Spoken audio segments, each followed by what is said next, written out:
دې بیرې لمبر 4 نامه ده دا رجب خان د کور دی زمونږ دا د سیلاب وغورځو مونږ په دې کور کې اړه مې دا بلاکونه موچتو دا لخیم غورځو بل دغه بل کور مې تباه شو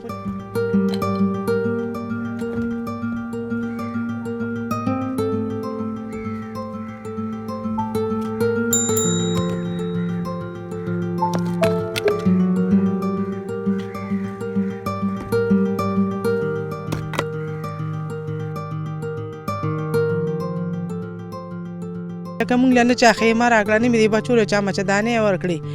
او نه زمونږ د تپوس له دلته څوک راشي بس په دې ځای تېر شي د دې کلي خلک یې تېر کړي وایي دا پلانکې دی دا ډنګرې دی بس زمونږ تپوس له دلته څوک نه دي راغلي خپله مونږ دا لخې مې صفا کړل دا بلاکونه مو چتو بس دغه لیور مې را سره اړم دی او په خپله بس مونږ لینښتې ولګېو مونږ له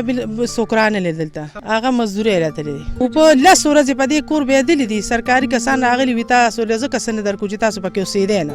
نو چې 10 ورځې اوبه بېدې نو زما بچي به کوم ځای کې ژوند کوو کوټه مې بند پاتې شوې وه د لخونه سیلاب راغلی پکې بېده که نه دې کې اوبه بېدې دې کې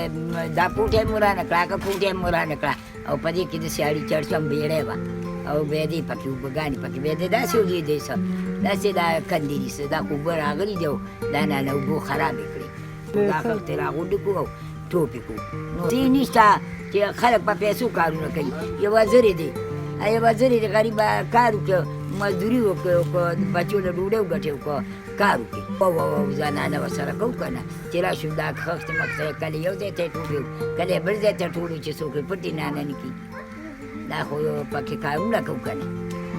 چې دا نه کوو څه به کوو هغه ولې نه ستړي کېږو زویه ستړي کېږو نو دا زما درخواست دی چې زموږ دپاره دې ډېر زیات امداد دې وکړي موږ سره دپاره دا ثابت کلي امداد وکړي دا ټول غریبانان دي او دا ټول غرق شو ونه لاړ وران شو مونږ ته دې خوراک راوړي